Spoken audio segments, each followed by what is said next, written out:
आज हम पश्चिमी राजनीतिक दर्शन के एक बहुत ही बड़े आइडिया के जन्म, उसकी गिरावट और फिर एक नए रूप में उसके फिर से उभरने की कहानी को समझने वाले हैं। ये कहानी है प्लेटो की, जो एक परफेक्ट राज्य की तलाश में निकले थे।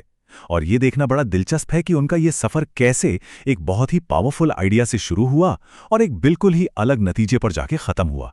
तो चलिए इस सफर में और गहराई तक उतरते हैं। जरा सोचें, एक ऐसा शासक जो सिर्फ ताकत के लिए सत्ता में ना हो, बल्कि जिसके पास ज्ञान और न्याय की गहरी समझ हो। एक ऐसा लीडर जो कभी कभी कोई गलत फैसला ले ही नहीं सकता। यही तो प्लेटो की महान किताब द रिपब्लिक का सबसे बड़ा आइडिया था। दार्शनिक राजा यानी फिलॉसफर किंग का शासन।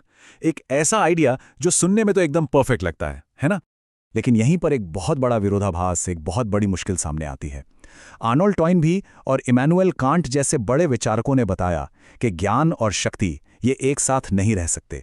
टॉइनबी का मानना था कि एक दार्शनिक दुनिया से कटकर अलग थलग रहकर सोचता है, जबकि एक राजा को तो सत्ता का इस्तेमाल करना पड़ता है।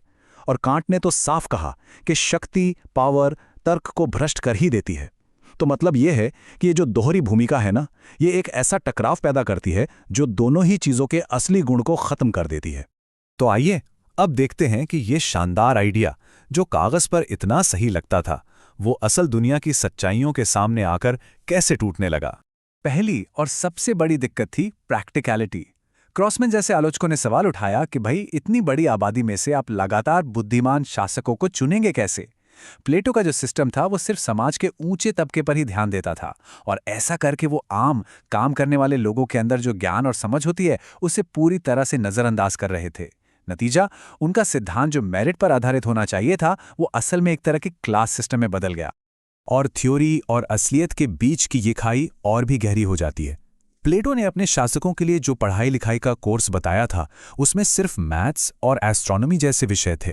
अरे भाई, सरकार चलाने के लिए जो जरूरी विषय हैं, जैसे कि फाइनेंस, कानून, इतिहास, उनका तो कोई जिक्र ही नहीं था।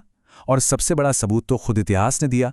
जब प्लेटो ने सिराक्यूस के राजा डायोनिशियस को एक दार्शनिक राजा बनाने की कोशिश की, तो वो कोशिश बुरी तरह से नाकाम रही। बात सिर्फ ये नहीं थी कि ये आइडिया प्रैक्टिकल नहीं था, इसके कुछ बहुत ही खतरनाक और कह सकते हैं डार्क साइड भी थे। यहां पर कार्ल पॉपर की आलोचना बहुत दिलचस्प है। पॉकर ने तर्क दिया कि जब आप शासक और दार्शनिक को एक ही इंसान में मिला देते हैं, तो आप एक ऐसी तानाशाही का रास्ता खोल देते हैं जिस पर कोई रोक टोक ही नहीं है, कोई सवाल जवाब नहीं, कोई चेक बैलेंस नहीं, क्योंकि ये मान लिया जाता है कि शासक का ज्ञान ही सब कुछ है। और ऐसे में नागरिक क्या बनकर रह जाते हैं? सिर्फ राज्य की मशीन के पुर्जे, जो अपनी सोचने की आज़ादी और अपनी पहचान खो चुके हैं। लेकिन इन सारी आलोचनाओं के बावजूद द रिपब्लिक के आइडिया में एक गहरी सच्चाई भी छिपी थी। वो ये कि सरकार चलाना कोई इत्तेफाक की बात नहीं है।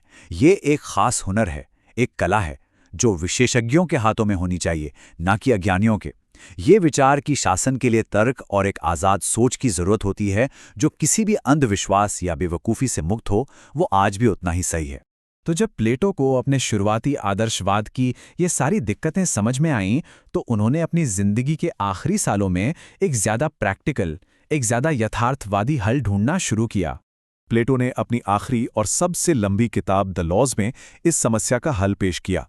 उन्हें ये एहसास हुआ कि क्योंकि एक आदर्श इंसान ढूंढना नामुमकिन है और बिना कानून के शासन चल नहीं सकता, तो हमें एक ऐसी व्यवस्था बनानी होगी जो कानून पर आधारित हो। अब मकसद एक परफेक्ट राज्य बनाना नहीं था, बल्कि एक सब आइडियल यानी एक सेकंड बेस्ट राज्य बनाना था, जो इंसानी स्वभाव की कमियों को ध्यान में रखते हुए सबसे अच्छा विकल्प हो सकता है। ये जो बदलाव है वो इस तराजू पर बिल्कुल साफ दिखता है। एक पड़ले पर रिपब्लिक का अनामुमकिन आदर्श है और दूसरे पर लॉज का यथार्थवादी दूसरा सबसे अच्छा विकल्प। यहां एक व्यक्ति की हुकूमत को कानून की हुकूमत से बदल दिया गया है। जैसा कि बार्कर ने कहा था, अगर हमारे पास बिना कानून के राज करने के लिए कोई दिव्य दार्शनिक नहीं हो सकता, तो हमें कानून को ही दार्शनिक बनाना होगा। ये बदलाव यहां और भी साफ दिखता है। रिपब्लिक का जो आदर्शवाद था और दार्शनिक राजा का शासन था, वो लॉज में आकर यथार्थवाद और कानून के शासन में बदल जाता है। पत्नियों और संपत्ति पर सबका हक होने की जगह निजी संपत्ति और परिवार की वापसी होती है। शिक्षा अब सिर्फ किताबी दर्शन पर नहीं, बल्कि एक संतुलित और नागरिक केंद्रित सोच पर आधारित होती है। ये चुने हुए लोगों की सरकार से कानून की सरकार की तरफ एक बहुत बड़ा बदलाव था। प्लेटो ने इस नए कानूनी राज्य की पूरी बनावट को बहुत विस्तार से समझाया। द लॉज की जो 12 किताबें हैं वो एक इमारत की तरह हैं, जिसकी नींव संस्कृति और शिक्षा है, बीच का ढांचा प्रशासनिक कानून है और ऊपरी हिस्सा एक पूरा का पूरा क्रिमिनल और सिविल कानूनों का कोड है। लेकिन प्लेटो ने ज्ञान के विचार को पूरी तरह से छोड़ा नहीं था। उन्होंने नॉक्टर्नल काउंसिल के रूप में एक तरह का समझौता किया। ये एक ऐसी काउंसिल थी जो रात में मिलती थी और इसका काम था नागरिकों के नैतिक जीवन की देखरेख करना और कानूनों को सही से लागू किया जा रहा है या नहीं ये देखना। ये राज्य का एंकर था, ज्ञान का इस्तेमाल करने का एक तरीका, लेकिन हमेशा और सख्ती से कानूनी ढांचे के अंदर रहकर। तो क्या प्लेटो का ये सफर एक नाकामी था? नहीं, बिल्कुल नहीं। असल में उनकी ये तथाकथित विफलता ही उनकी सबसे बड़ी और सबसे टिकाऊ कामयाबी साबित हुई। और हम बार्कर के इसी दमदार कोट पर वापस आते हैं। ये इस पूरे विश्लेषण के निचोड़ को एक लाइन में बता देता है। प्लेटो ये समझ गए थे कि इंसानों की इस अधूरी दुनिया में कानून ही हमारा एकमात्र गाइड, हमारा एकमात्र दार्शनिक हो सकता है। सबसे जरूरी बात यह है कि प्लेटो ने एक सपने के साथ शुरुआत की थी कि आदर्श लोग एक आदर्श तरीके से राज करेंगे, और उन्होंने इसका अंत इस एहसास के साथ किया कि जब देवता मौजूद ना हो तो कानून ही समाज का एकमात्र रक्षक है। द लॉज हार का दस्तावेज नहीं है, बल्कि यथार्थवाद की जीत है।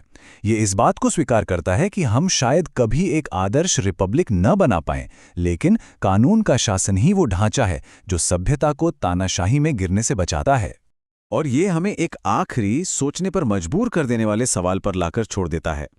प्लेटो की ये सदियों पुरानी दुविधा आज भी हमारे सामने खड़ी है। क्या एक ऐसी व्यवस्था बेहतर है जिसमें कुछ कमियां हो लेकिन जिस पर हम सब भरोसा कर सकें, या फिर एक ऐसे परफेक्ट लीडर की कभी ना खत्म होने वाली तलाश जो शायद हमें कभी मिले ही नहीं? इस पर सोचने के लिए बहुत कुछ है।